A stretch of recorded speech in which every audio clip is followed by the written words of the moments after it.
12ই জুলাই, 14ই জুলাই, 15 জুলাই যখন অগ্রসর হচ্ছি, সে সময় ছাত্রদল ছাত্রলীগের চোখে চোখ রেখে, ফ্যাসিস্টদের চোখে চোখ রেখে বলেছিল দেশটি কারো বাপের না।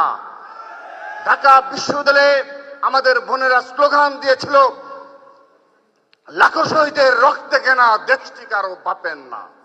মনে পড়ছে সেই দিনগুলোর কথা, সেই 15ই জুলাই যেদিন ছাত্রলীগের বর্বরচিত হামলা করেছিল ঢাকা বিশ্ববিদ্যালয়ে। আমাদের বোনদের উপর ছাত্রদলের অসংখ্য নেতাকর্মী সেদিন আহত হয়েছিল। আমরা ভেঙে পড়িনি। আমাদের কাছে সেই বৈষম্য বিরোধী আন্দোলনের ব্যানারের যারা নেতৃত্ব ছিল, সেই সমন্বয়করা আমাদেরকে কল দিয়ে বারবার যখন সহযোগিতা চেয়েছে, আমরা সর্বক্ষেত্রে ছাত্রদল সেই সহযোগিতা করেছি, তাদেরকে আগলে রেখেছিলাম। মনে পড়ছে ঢাকা বিশ্ববিদ্যালয়ের ছাত্রদল সহ আশপাশে সকল শিক্ষা প্রতিষ্ঠান নেতৃবৃন্দ সেই ভয়ঙ্কর 15ই জুলাই সেই ছাত্রলীগের নৃশংস হামলার পর শহীদুল্লাহ হল সহ কার্জন হলের যে 3টি হল রয়েছে, সেই হলগুলো আমরা ছাত্রলীগ হাত থেকে দখল নিয়েছিলাম। সেখানে রাত 8টা পর্যন্ত মৃত্যুকে উপেক্ষা করে ছাত্রদলের অসংখ্য নেতাকর্মী সেখানে অবস্থান নিয়েছিল। সেই মনে পড়ছে সেই 16ই জুলাই যেদিন ছাত্রদল ওপেন, আমাদের মাননীয় অভিভাবক জনাব তারেক রহমানের নির্দেশনায় বলা হয়েছিল আর 1 সেকেন্ড তোমরা অপেক্ষা করবে না, আগামীকাল আবারও প্রেস ব্রিফিং এর মাধ্যমে তোমাদের অবস্থান স্পষ্ট করো। আমরা 16ই জুলাই নয়াপল্টন পার্টি অফিসে আনুষ্ঠানিকভাবে প্রেস ব্রিফিং করে ছাত্র দলের অবস্থান স্পষ্ট করি এবং এই কোটা সংস্কার আন্দোলনকে এক দফা আন্দোলন রূপান্তরের জন্য আমাদের সেই আকাঙ্ক্ষা প্রকাশ করি। তারপর সেই দিনগুলোর কথা 16 এবং 17 জুলাই ঢাকা বিশ্ববিদ্যালয়ে হলগুলো ব্যাকেন করে ফেলা হলো, কিন্তু বেসরকারি বিশ্ববিদ্যালয়ের শিক্ষার্থীরা সেদিন রামপুরা, বাড্ডা, উত্তরায় প্রতিরোধ করে তুলেছিল। ছাত্রদল তাদেরকে সর্বাত্মকভাবে সম্মুখ সারিতে থেকে সকল মহানগর শিক্ষা প্রতিষ্ঠান পুরো বাংলাদেশে আমরা সেই নির্দেশনা পৌঁছে দিয়েছিলাম। আপনারা দেখেছেন 142 জন নেতা কর্মী ও সমর্থক শহীদ হয়েছে আমাদের মাননীয় প্রধানমন্ত্রী জনাব তারেক রহমানের একক নির্দেশনায়। তিনি কখনো তার বক্তব্য এগুলো স্বীকার করেন না, আমাদেরকেও তিনি বলতে দেন না। আমাদের কাছে এত এত ডকুমেন্টস রয়েছে, হোয়াটসঅ্যাপে স্টিল নাও তার মেসেজের এমন কিছু ডকুমেন্টস রয়েছে আমরা দেখাতে পারি না, তিনি এগুলো লাইক করেন না, আমাদেরকে বলার সুযোগ দেন না। আমরা সর্বশেষ আমি আমার বক্তব্যের শেষ পর্যায়ে চলে এসেছি, যেহেতু আর অনেকে বক্তব্য রাখবেন। শহীদ পরিবারের বক্তব্য শোনার জন্য আজকে এসেছি, তাদের বক্তব্য শুনেছি। প্রিয় উপস্থিতি, আমরা সেই 3 আগস্ট এক দফা ঘোষণার দিনও ছাত্র দলের হাজার হাজার নেতাকর্মী নিয়ে শহীদ মিনারে আমরা অবস্থান করেছিলাম।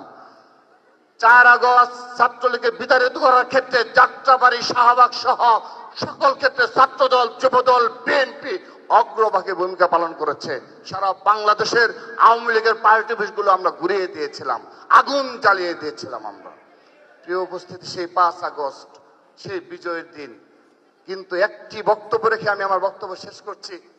30 জুলাই সেই 18, 19, 20 জুলাইয়ের পর যেদিন এই হারুন সহ পুলিশের ঊর্ধ্বতন কর্মকর্তা সহ সেই যাত্রাবাড়িতে গিয়ে বলেছিল যে সবকিছু ক্লিয়ার করে ফেলা হয়েছে, তারা সেখানে সংবাদ সম্মেলন করেছিল 21 জুলাই, 22 জুলাই, বলেছিল সব ঢাকা চট্টগ্রাম মহাসড়ক অবরোধ বলে কিছু নেই, আপনারা দেখে যান, এবং রাস্তায় গাড়ি চলাচলে তারা সেই অবস্থান করে ফেলেছিল এবং পুরো বাংলাদেশের আন্দোলন প্রায় কন্ট্রোল করার পর্যায়ে ছিল।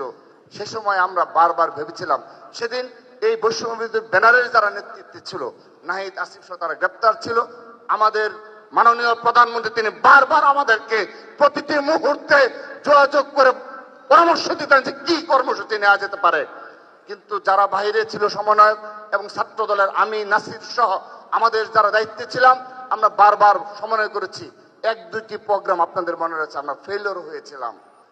পরবর্তীতে সেই 30 জুলাই মার্চ ফর জাস্টিস আপনাদের মনে রয়েছে, সেই মার্চ ফর জাস্টিস আমি আমার বক্তব্য না, শুধু আপনারা অপরাপর যারা এই আন্দোলনের কৃতিত্ব দাবি করে তাদের মুখে শুনে থাকবেন, তার একক কৃতিত্ব হলো এই জনাব তারেক রহমানের। মার্চ ফর জাস্টিস সফল করেছিল বিএনপি পন্থী আইনজীবী এবং ঢাকা বিশ্ববিদ্যালয়ের 7 দলের শিক্ষকেরা। সেই ছবি রয়েছে হাইকোর্টের সামনে।